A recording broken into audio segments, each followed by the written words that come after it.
Muito bem, agora na sequência então nós temos o projeto de conservação da virola, a Urcuba. A palestra será proferida pela Fátima Pinha Rodrigues, a nossa conhecida Fatinha. Eu falei o ano que a gente começou a nossa amizade, mas eu não vou repetir mais essa data.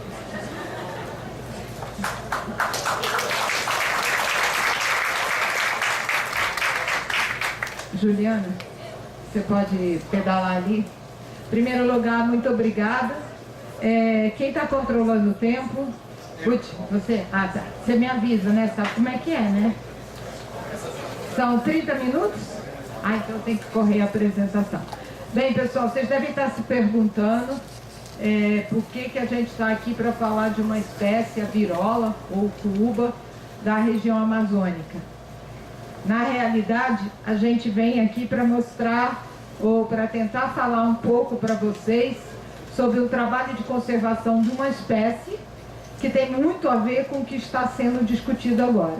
E por coincidência, uma espécie que também tem uma forte relação com uma palmeira da Amazônia, que lá é o caso do açaí.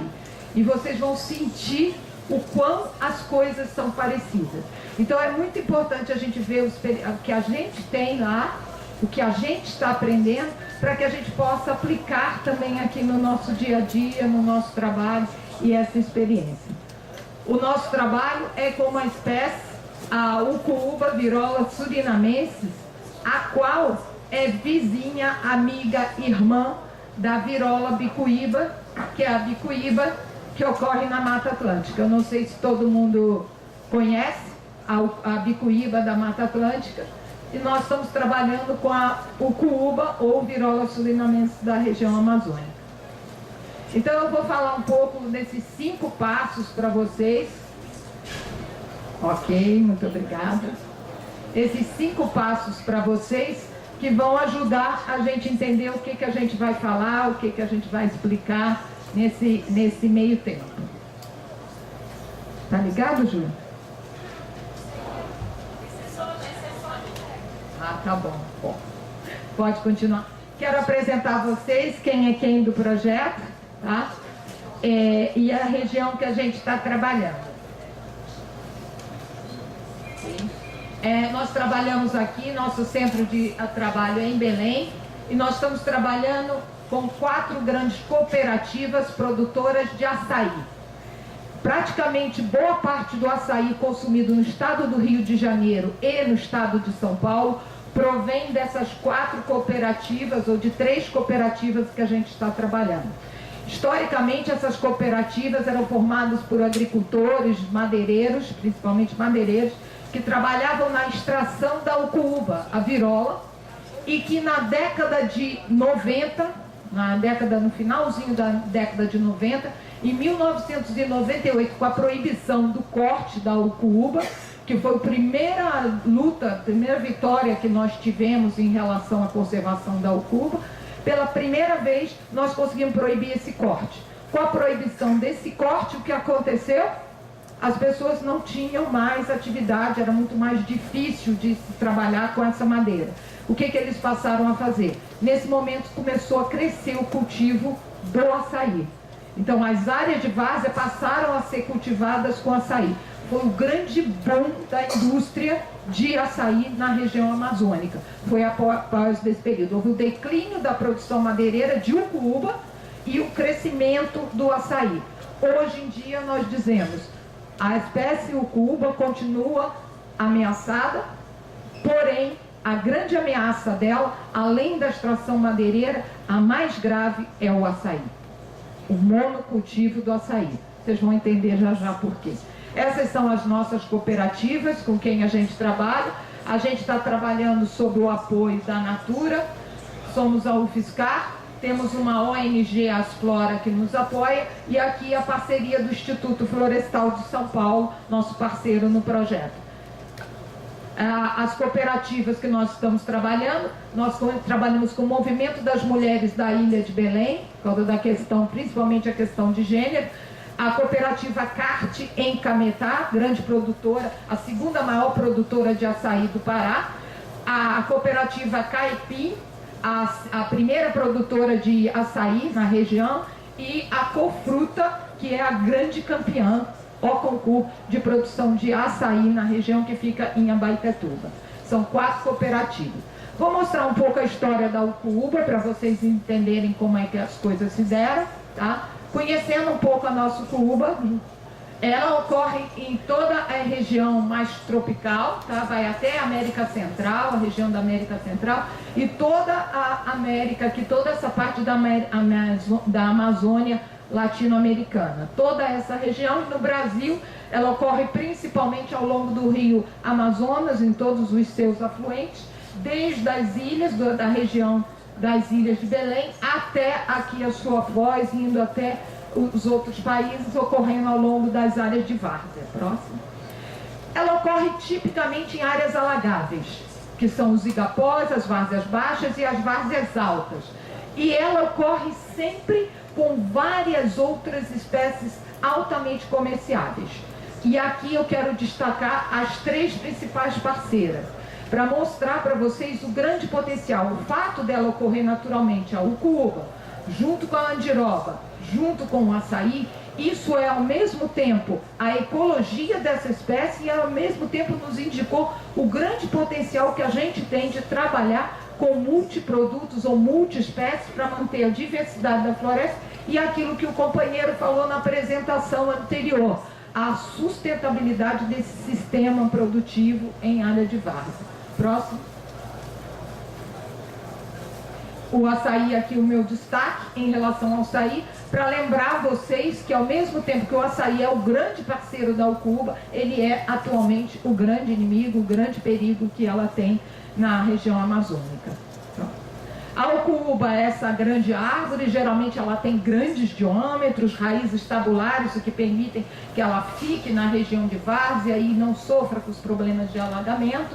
Ela também tem essa semente, esse fruto, tá? Do qual o fruto e a semente, tá? Retirando esse arilo avermelhado, são utilizados pela indústria, a indústria de cosméticos.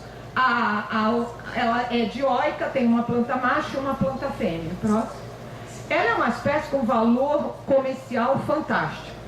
E dentro desse valor comercial, desde a proibição do corte dela, ela se reduziu bastante o corte dessa espécie. No entanto, começaram a sair pela tangente. Como já não podiam cortar as árvores grandes, se começou o corte das árvores pequenas. Então, se deu o famoso tiro no pé. Não pode tirar os indivíduos adultos, se começa a tirar os filhotes, ou seja, a regeneração natural, que são vendidas sob a forma de escora para construção. O programa Minha Casa Minha Vida foi uma desgraceira para as áreas de mata do que sobraram. Porque praticamente na região amazônica as escoras que eram utilizadas na atividade construtiva eram de Ucuúba. E cabos de vassoura. Minhas senhoras e meus senhores, as lindas vassouras que vocês têm em casa, que muitas vezes são de madeira, são de Ucuúba. Então, ela continua sendo explorada e ela continua sendo utilizada. Próximo. E vou contar um pouco do passado e do presente. Na década de 60 e 90, essa espécie era usada bastante, essa semente era utilizada para iluminação caseira e para óleos medicinais. Tudo em pequena escala, na escala das propriedades rurais e dos caboclos ribeirinhos. Da década de 80, mais ou menos a final, até 1998, a exploração foi devastadora. Devastadora. Essa é a única explicação que a gente tem. Eu trabalho com a Ucuúba, ele não quis dizer a data, mas eu trabalho desde 1974 com a Ucuúba. E nessa época, nesse período de 1980, a instalação de uma empresa madeireira na região do estuário amazônico promoveu um devastador extermínio dessa espécie. Isso fez com que ela entrasse no final de 90, dos anos 90, para a lista das espécies ameaçadas de extinção. Com essa parada, proibição do corte, diminuiu, as empresas foram pressionadas, diminuiu a exploração para a produção de papel e celulose e deu uma parada. E o que aconteceu nos anos 2000? Foi o ano da redescoberta da Ucuúba. Se passou a redescobrir a semente como potencial não madeireiro para utilização para produtos e cosméticos. foi nessa época que começou a atividade de utilização das sementes da espécie como produto florestal não madeireiro.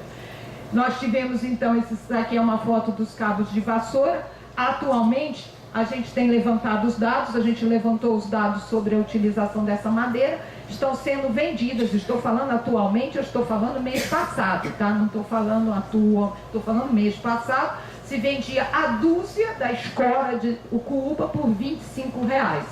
Ou seja, se vendiam 12 indivíduos que levaram 4 anos para chegar àquela altura, de 3 a 4 anos, por R$25 a dúzia desse material, e se pagava R$30 a árvore mais grossa, aquelas árvores que tivessem de 10 a 15 centímetros de diâmetro. Próximo. E aí, só para mostrar aqui para vocês, isso aqui é para puxar o saco do Miguel, que é o nosso parceiro em melhoramento genético.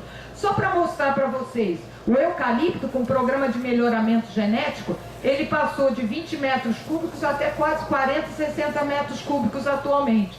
A virola, a ucuúba, ela naturalmente ela tem 15 a 20 metros cúbicos por hectare na floresta nativa. Com o programa de melhoramento genético que a gente previu, com os dados que nós temos atualmente, nós conseguimos chegar de 30 a 40 metros cúbicos por hectare de produção de madeira. Quer dizer, essa espécie tem potencial para plantio, sim, seja esse plantio monocultivo ou, como a gente recomenda, em cultivo consociado ou mesmo em sistemas agroflorestais. Então, ela possui um grande potencial para a área de melhoramento florestal. Pode.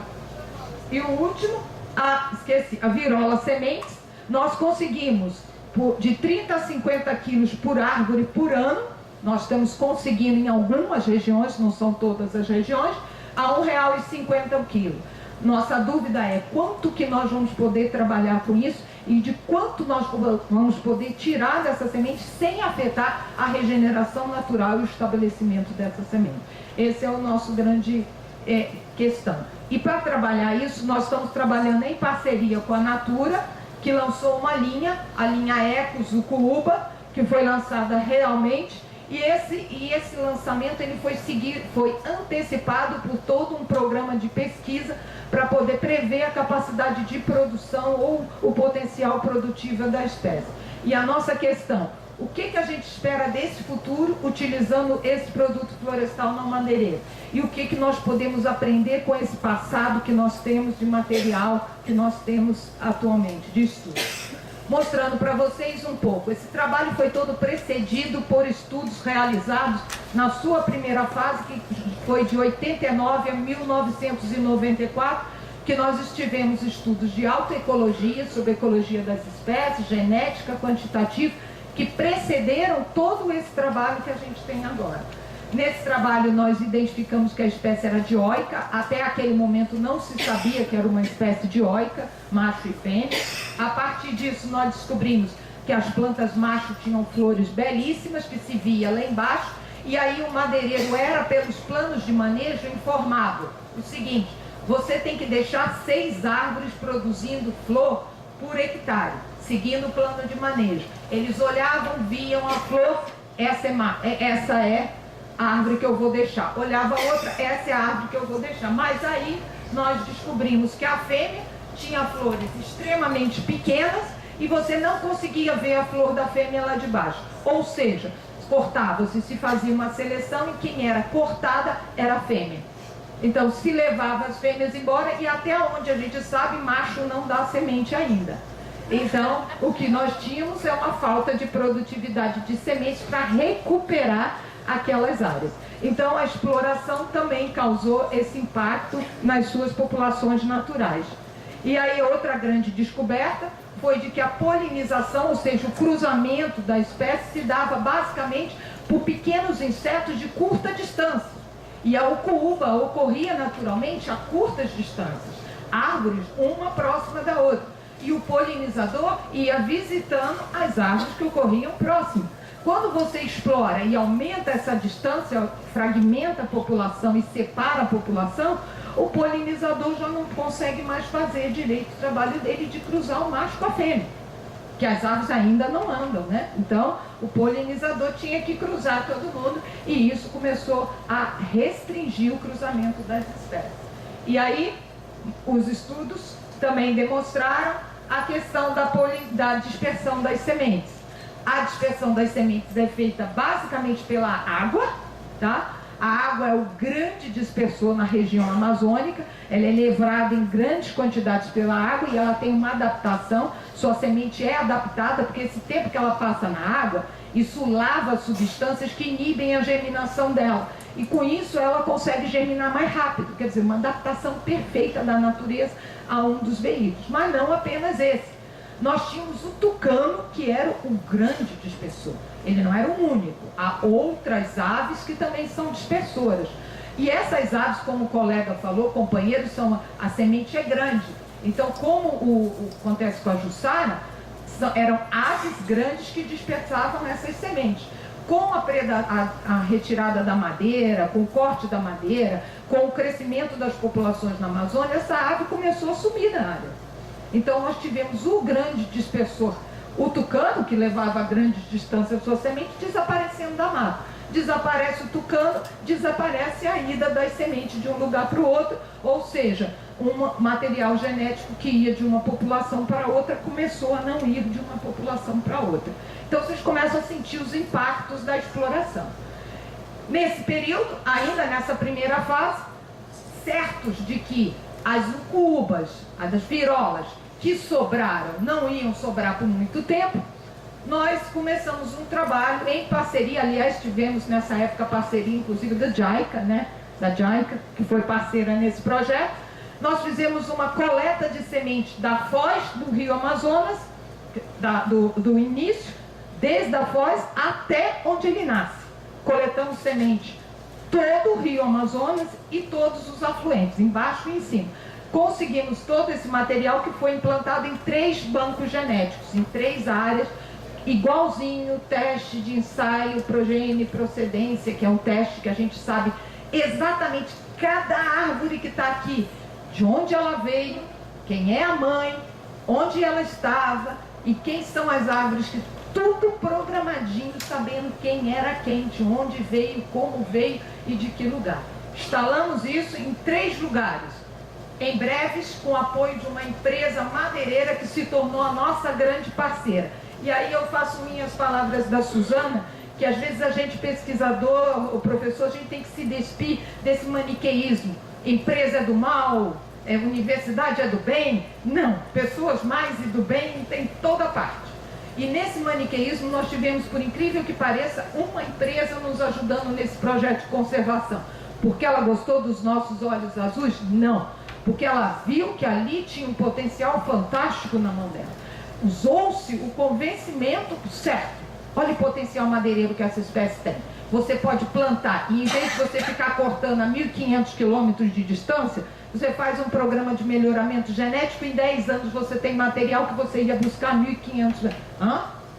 Isso é muito importante. Bota isso no papel, a conta foi feita e essa empresa passou a investir nisso. Uma empresa, em Belém, uma universidade e em Garapé-Sul, uma empresa de pesquisa nacional. Resultado disso, depois eu vou falar, em 15 anos depois, recentemente, nós trabalhamos nesse período com os estudos de genética quantitativa. Naquela época, genética molecular não era tão avançada. Por estudo de genética quantitativa, nós começamos a entender aquelas populações, entender como ela cresce, quem cresce mais, quem é mais adaptada para essa região, quem é mais adaptado. E aí, Ju, pode tocar. Voltamos lá recentemente, fizemos esse estudo de 1993 a 2001 e recentemente, mais especificamente em julho de 2015, retornamos aos locais e nós descobrimos, isso aqui são os últimos remanescentes dos bancos genéticos. É uma área que foi retomada, eu não sei, ela ocupada, e nessa área ela foi copada, cercada e toda a ucuba foi cortada do banco genético. O pouco que sobrou, quase nada, tá? Nós conseguimos permissão para fazer o estudo genético desse ano, mas o resultado, aquele banco genético que poderia servir para repovoar todas as áreas na qual a ucuúba foi extinta localmente, porque há regiões que ela foi praticamente extinta, esse material foi embora. E aí a conclusão que nós chegamos, que conclusão que nós chegamos? No Brasil, não dá para sonhar em fazer conservação da maneira tradicional. Não dá para fazer banco genético, conservar a espécie em banco. A nossa política é instável. As nossas empresas são instáveis, elas não têm segurança. A gente não tem essa segurança da perpetuidade. E aí nós ficamos, gente, como nós vamos trabalhar? Não, esse aí é o tipo de conservação mais tradicional que nós temos, era o banco genético, que nós apostávamos tudo e não conseguimos. E vejam, uma empresa, tudo bem, nós fizemos com a empresa só para desencargo de consciência, mas o nosso foco era uma universidade. A universidade não teve dinheiro para manter aquela área, não teve, perdeu, não conseguiu manter. E a empresa de pesquisa também não teve dinheiro. Então nós perdemos as 3 áreas do banco genético. Sabe o que representa isso? Muita coisa envolvida, muita ciência e muito material genético perdido. Essa é minha cara de felicidade com as poucas árvores em pé que a gente conseguiu nessa área que a gente foi lá visitar em Breves, que já não existe praticamente nada. Qual foi o resultado de todo esse trabalho de pesquisa? Ju, pode passar tudo. Nós descobrimos com toda essa pesquisa uma coisa super importante. O Oscar, ele está aqui, Oscar, o que me precedeu? Ele não... Não, ele está lá. Isso é um estudo que a gente manteve a rastreabilidade. Isso foi o que nós descobrimos. Nós descobrimos por esse trabalho que a gente conseguia ter, a gente tinha as populações aqui, essas populações que ocorriam, indivíduos que ocorriam grupos de família, o ucuúba ocorre em famílias, e que essas famílias ocorriam 50 a 150 metros de uma das outras. Então eu tinha uma família que outra família. E que essas ucuúba, em função da exploração e tudo mais, eu encontrava irmãs aqui, primas aqui, meias irmãs aqui, então havia muita proximidade. Então, de 50 a 150 metros, eu tinha grupos familiares que tinham um certo grau de parentesco. E que eu tinha também em outros lugares distantes um comportamento também muito parecido, só que algumas vezes distâncias maiores, até 400, 470 metros de distância, né? 450, sei lá, 450 metros. O que nós vimos com esses estudos de genética? Nós vimos que tinha, entre essas famílias, nós podíamos aproveitar essa variação que tinha entre família, mas principalmente essas variações que nós tínhamos entre os locais. E o que nós podíamos fazer? Nós podíamos fazer o seguinte, isso aqui são as populações que a gente chama de continentais, que para o nosso estudo, nós mostramos que essas populações que estavam no continente eram fantásticas porque elas tinham ainda diversidade. Elas ainda tinham diversidade. E principalmente elas tinham o que a gente chamava de alelos raros. Que é aquelas pessoas, sabe quando a gente tem alelo raro, é quando nasce uma pessoa numa família, assim, nasce uma pessoa loura, de repente, né? Só para exemplificar, não é bem isso. E aqui nós tínhamos muito dessas raridades aqui ocorrendo. Então o que a gente propôs, baseado na ciência? A troca de material entre as populações insulares, que estavam muito pobres em mais diversidade genética, com as populações continentais. Mas nós temos certeza que, em termos genéticos, essa população é igual, que são continentais, e que essas são também iguais. E que essa troca aqui está sendo feita de maneira rastreada. Ou seja, a gente sabe onde está indo cada material que a gente está controlando até para o futuro. Pode passar? Ok? Pode ir. E o que é o projeto de conservação agora? Depois de todo esse arcabouço de trabalho que nós fizemos. O que a gente está fazendo agora? Nós estamos trabalhando com a ucuúba, conservar para sempre e para todos. Esse é o nosso lema. O nosso lema é, isso é para sempre. Nós estamos tristes que acabou o material genético na área natural, acabou o banco genético. Então, qual a nossa estratégia que nós vamos adotar agora? Pode passar. A nossa estratégia, nós primeiro começamos com a questão econômica. Como o Oscar falou, o bolso fala muito alto. Então nós trabalhamos com o agricultor, conversando, demonstrando aqui. Hoje, se ele cortar uma árvore de urucuba, ele vai apurar de 20 a 50 reais por árvore. Pode passar, Ju? Isso aí, considerando a média que nós temos em termos de propriedades que nós levantamos, isso vai dar 10, 20 árvores por hectare, isso vai dar de 200 a 1.000 reais por hectare. Então o agricultor lá dessa região que nós trabalhamos, ele pode vender a árvore e apurar de 200 a 1.000 reais por hectare. Só que ao invés dele fazer isso, ele coletar apenas as sementes, utilizar as sementes, ele pode tirar uma parcela que ele tem que deixar para regeneração natural para a espécie, uma outra parcela para os dispersores, para os predadores. Predador também é gente, também precisa, não é? Eles também precisam. Se a gente faz isso, a gente consegue de 70 a 560 reais por hectare por ano. Quer dizer, todo ano ele vai ter o produto, enquanto se ele cortar a árvore, ele não vai ter. Isso é um argumento que nós estamos trabalhamos com eles e construímos esse argumento junto com eles. Isso aqui não foi da nossa cabeça. Tudo isso foi trabalhado em conjunto. E aí o projeto ele tem uma primeira etapa que nós trabalhamos com eles mesmos na região, com nossos parceiros, que é a fase de seleção das áreas potenciais para a gente trabalhar na conservação. Nessa atividade, nessa primeira atividade, com as cooperativas, com as 4 cooperativas parceiras, nós trabalhamos na formação dos monitores e replicadores. Por que isso? Nós somos uma universidade. Terminou o projeto, a gente vai embora. Mas projeto tem começo, meio e fim. Mas trabalho não tem. Então é preciso deixar pessoas que continuem esse trabalho. E esse é o caso dos replicadores. Então nós trabalhamos com as cooperativas na formação dos monitores e replicadores, que são os nossos parceiros locais. Próximo. Esse trabalho foi um trabalho participativo, como a gente escolher esses replicadores. Próximo. As nossas atividades começaram com a marcação de matrizes pelos próprios monitores e replicadores. As árvores foram marcadas em áreas naturais, muito jovens com quem a gente trabalhou em todo o projeto, participação deles, próximo junto. E nessa etapa nós começamos a fase 2 de estudos genéticos, quando nós começamos os estudos genéticos já com genética molecular. Nessa etapa nós começamos a coletar um pouco do câmbio da urucuba para conhecer melhor geneticamente esse material. Próximo. Fizemos estudos de DNA, pode passar. Nesses estudos de DNA, nós estudamos o que se chama diversidade genética, ou seja, fomos mais fundo do que os primeiros estudos, que eram quantitativos. Queríamos responder as perguntas. Próximo.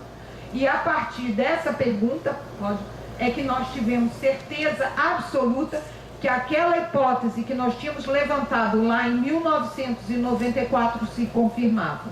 A possibilidade de nós mantermos essas populações aqui, que elas são parecidas, as populações do continente realmente em termos de moléculas genéticas, de análise de DNA, elas são parecidas, e as populações insulares são geneticamente confirmadas parecidas. E aí a nossa proposta, que foi a mesma, aquela proposta lá da genética quantitativa, se confirmou aqui também a possibilidade da troca de material genético para enriquecer esse material aqui, que nós confirmamos que estava empobrecido geneticamente. Então esse é o trabalho. Próximo. E isso tudo, pode passar, Ju? Isso tudo embasou a fase 2. A fase 2, em que nós começamos paralelamente, pode passar, a realizar a parte de inventário florestal, que é inventariar, tá, as áreas que nós estamos trabalhando. E para inventariar, nada como trabalhar com as comunidades para que elas mesmas possam replicar isso em outras propriedades.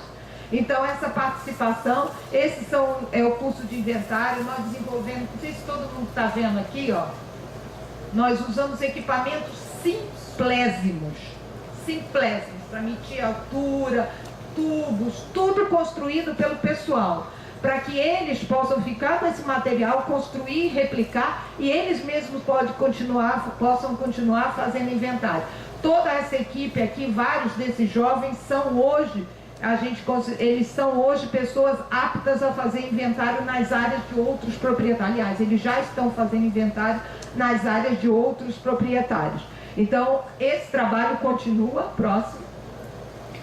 Também passamos pela parte de planejamento, tá? De organização, sistematização de informação, de como que a gente vai trabalhar. Percebe que a gente não tem mesa, não tem nada, trabalha-se no chão, onde tiver. Próximo. E aí nós planejamos, cada um, estabelecemos uma metodologia, discutindo participativamente, nada foi imposto, tudo foi participativo. Definimos uma metodologia de inventário, porque o inventário é feito da seguinte maneira: ixi, está começando a subir a água, como é que a gente vai fazer? Nossa, já subiu! E a água já está aqui. Você olha, a água sobe em minutos. E como é que eu vou fazer um inventário com uma água que vem subindo? Que método eu vou usar? Tudo isso foi feito de forma participativa. Vai lá, nosso trabalho. E aí chegou aquela fase que todo mundo perguntava: legal, as árvores eu sei que produzem, mas quanto que elas produzem? Que quantidade? E aí começou essa parte de inventário. Nós trabalhamos inventariando, descobrimos que geralmente 10 a 30% das plantas que existiam nas áreas eram fêmeas, e que a gente tinha de 10 a 400 árvores por hectare. Próximo. Também havia a segunda pergunta dos agricultores: quanto pesa a semente molhada? As unidades que nós usamos aqui, tá? São esses cestos, que são uma espécie de paneira, tá? A gente usa, quantas eu posso ter, quantos paneiros eu preciso de semente molhada para eu ter 50 quilos de semente seca? São os indicadores de produção. Isso também foi trabalhado com ele, foi trabalhado em conjunto pelo projeto. Quanto produz cada árvore fêmea? E aí nós começamos essa etapa. Acabamos de voltar, onde nós fizemos essas cerquinhas, tá? Em 12 árvores por cada comunidade, as árvores foram cercadas, as sementes caem no chão, e ao invés da água levar, a gente fez essa cerca, não sei se todo mundo está vendo, e aí a semente vai ser represada ali, naquele local, e nós vamos poder quantificar cada indivíduo produz. Porque o nosso lema é o seguinte: galinha, frango, pinto e ovos. Não é assim que a gente tem no nosso galinheiro? Galinha, frango, pinto e ovos. Eu não posso comer mais ovos do que o tempo que meus ovos demoram para voltar de novo a virar uma galinha capaz de botar um ovo para ter um pinto. Então, é essa grande pergunta que a gente tem. Quanto tempo a gente fecha esse círculo? E quantos ovos, ou seja, quantas sementes eu posso tirar sem impactar aquela floresta? Então, quanto cada árvore produz? Para eu poder ter esse ciclo produtivo e poder retirar. Eu só posso tirar aquilo que não vai impactar a floresta. Próximo.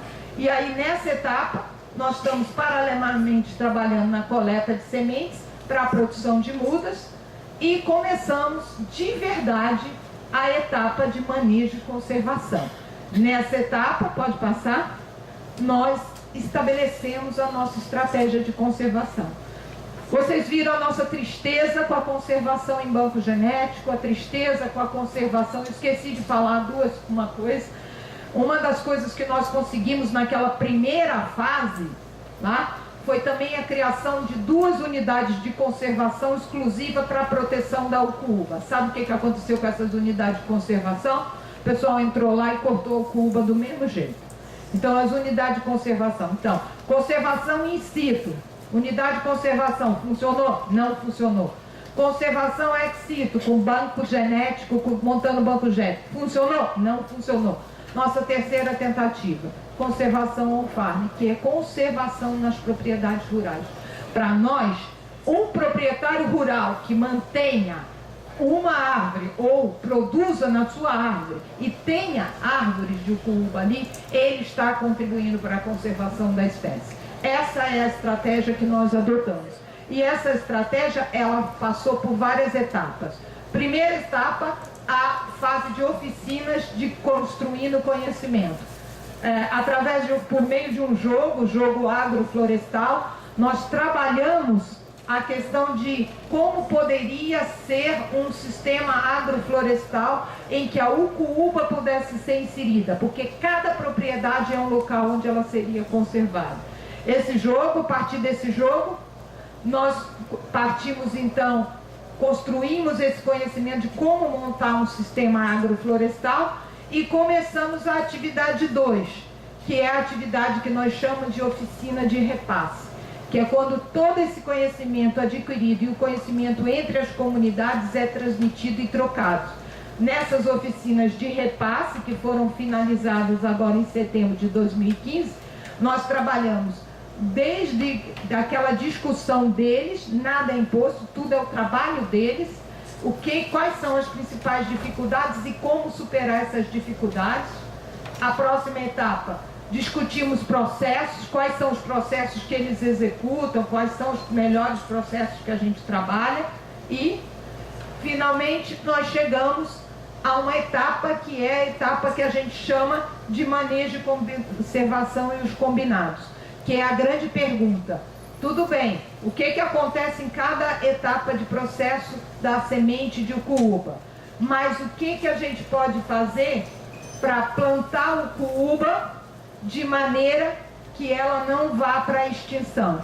Então, todas as propostas de manejo que foram construídas de maneira participativa através de propostas deles.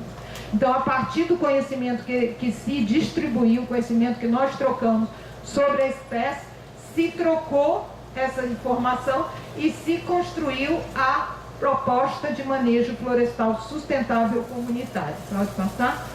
E aí se começou a atividade de realmente implementar isso na prática. Começamos com a produção de mudas. Essa produção de mudas, ela é feita dessa maneira, bem simples, tá? A gente sabe exatamente, cada agricultor manda as sementes, produzimos as mudas, agora nós já temos a tecnologia. Isso aqui é produzido nas comunidades, tá? São eles mesmos que produzem, tá? É produzido nas comunidades. A gente sabe exatamente de onde vem o material próximo. E esse material, então, é utilizado nos plantios de sistemas agroflorestais próximos. As mudas aqui devidamente identificadas, tá? Para serem trocadas e encaminhadas. E aí se faz as oficinas de plantio, tá? Nessas oficinas de plantio, o plantio é feito de implantação da muda no campo desses sistemas agroflorestais. Nós mantemos a rastreabilidade, que é saber que muda, de quem foi para quem. Bem simples. De seu fulano foi para seu ciclano e está aí o trabalho. Todo esse trabalho não seria possível se nós não tivéssemos a participação, principalmente na parte de produção de muda, dos idosos. Foi muito importante ter a contribuição da terceira idade e a primeira idade. Os jovens e o pessoal da terceira idade trabalhando em conjunto na produção dessas mudas, colocando a mão na massa. Pode passar, Ju? E esse processo participativo ajudou a construir todo o sistema. Próximo. Com isso, já estou acabando, conseguimos, colocando a mão na massa em conjunto, todos nós conseguimos chegar ao objetivo que a gente tinha inicialmente, que é repor a Ucuúba, a virola, nas áreas naturais. Essa reposição, feita basicamente por sistemas agroflorestais, em que o açaí, que era um dos grandes vilões, se torna um grande parceiro, porque em curto prazo ele faz com que aquela área produza renda, em menos de 3 anos está produzindo a renda, enquanto a Ucuúba se beneficia da sombra do açaí, da matéria-prima, da matéria orgânica que o açaí joga, e aí nós temos um sistema agroflorestal bem formado e principalmente estamos trabalhando num processo de conservação on-farm desse material.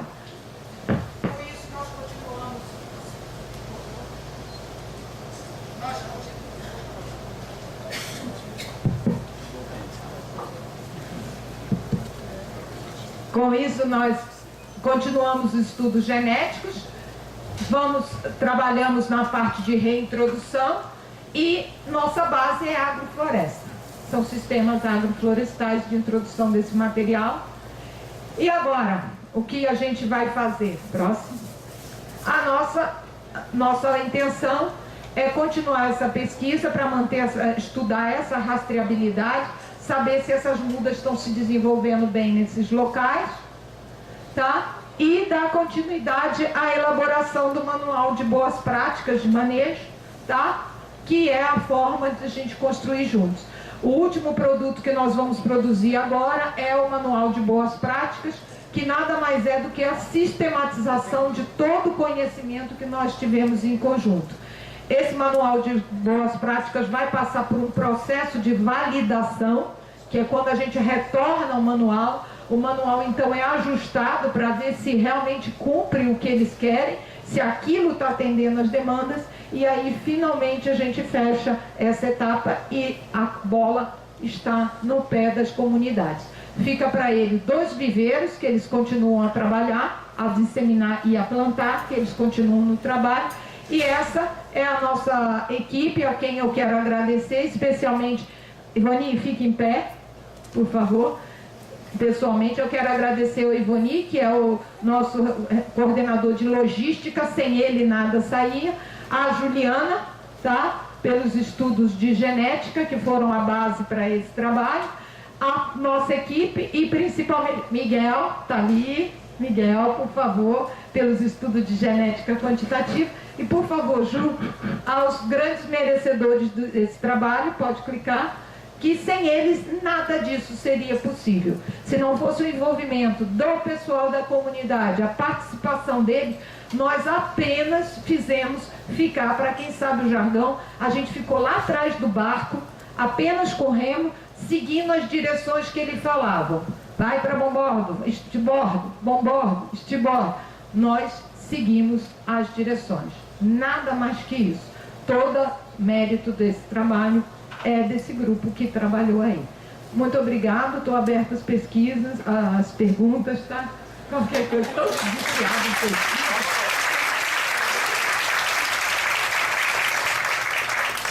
Obrigado, Fátima. Estamos no Facebook, né, Fátima? Ah, é, esqueci. Estamos no Facebook, gente. A gente tem no Facebook o Projeto Viola, que está lá, vocês podem procurar. E temos uma página do nosso laboratório que se chama LASEM, bem simples. L-A-S-E-M, eu sou carioca, L-A-S-E-M, LASEM, Laboratório de Sementes e Mudas, onde vocês podem buscar essas informações, cursos e tudo mais. Tá? Agora perguntas, por favor. Opa. O senhor, por favor, se identifique. Qual é o seu nome? Renato, da Fundação Florestal. Eu já falei com a Fátima e já mandei escrito lá no site lá de vocês, né? A nossa região tem a virola bicuíba, ou bicuíba, bucuba, né? Tem vários nomes. E aqui ela é importante na alimentação do muriqui e outras coisas, né? Por acaso ela ocorre também próxima do Jussara. Sempre que a gente observa ela também está perto do Jussara. Então não é nem uma pergunta, mas é assim um clamor. Quem sabe esse projeto Virola não venha também para a Mata Atlântica, tá bom? Então, você tá perguntando... São Francisco, a Cíntia está aqui, em São Francisco Xavier, lá onde nós temos a APA e o muriqui, nós temos a virola também, que é Serra da Mantiqueira. Então essa região aqui pode ser interessante também. Então... A gente está super interessado nisso, né? Nós estamos querendo replicar, porque o Cuba foi um modelo, é um modelo de trabalho. E esse modelo a gente está super interessado de aplicar nessa parceria da Cuba com a virola, porque com a Jussara. A Jussara tem um potencial de safra produtivo fantástico. E por que não fazer o consórcio com a Bicuíba, que também tem potencial de produção, tá? Então, eu acho que a mesma parceria que nós fizemos com a Açaí lá é possível para tentar fazer aqui com a Bicuíba e a Jussara. Comportamento de muda, de crescimento de muda, se sabe dessa da Mata Atlântica? Não? A gente vai descobrir. É beira de rio também ocorre. Perguntas?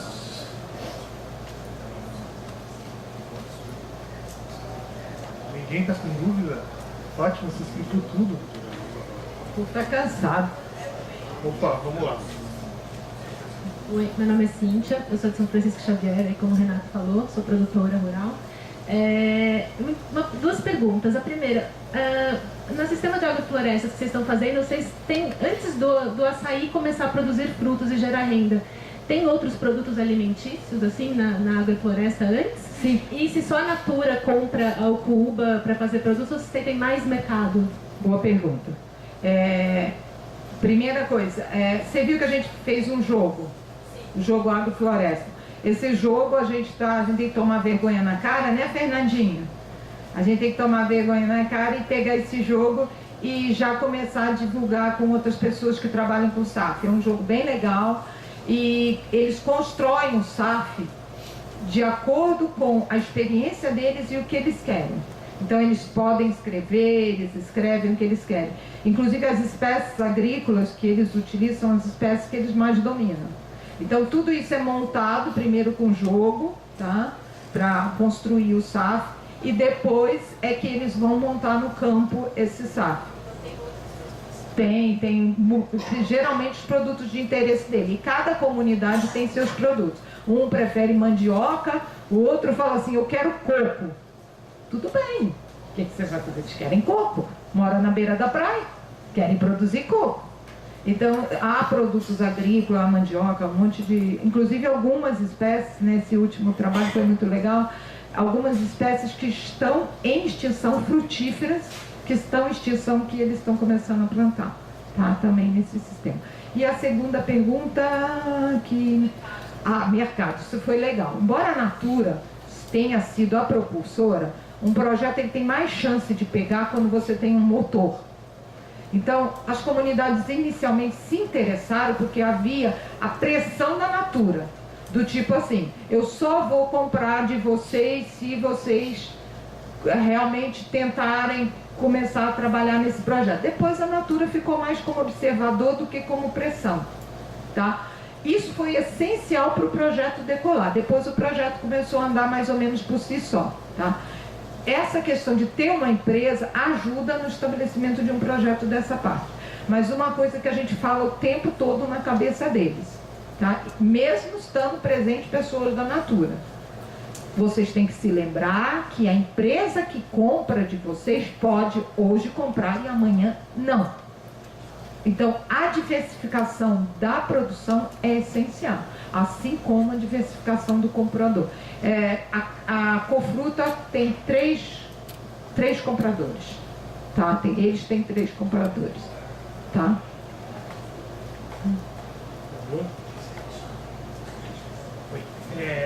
Murakami da Jaica, naquela região, em Igarapé-Miri, Igarapé-Açu e Tomé-Açu, tem uma cooperativa que Canta, que trabalha com esse sistema agroflorestal. E também eles fazem esse Andiroba. Isso. Tem essa parceria com a Natura. Isso. Também, né? Isso. Então, pesquisa de vocês não chegou a...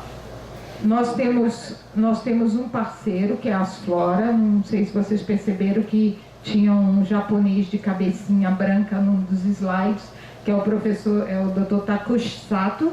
O Sato é da Asflora, que trabalha junto com Tomé-Açu, com a Canta, implantando sistemas agroflorestais lá. Ele é o nosso parceiro dessa parte de sistemas agroflorestais, é o nosso parceiro local, tá? Nós trabalhamos com a parte das ilhas, a parte mais continental. E o Sato trabalha mais com a parte continente. Ele trabalha direto com a Canta. Tá bom? Obrigado. Mas,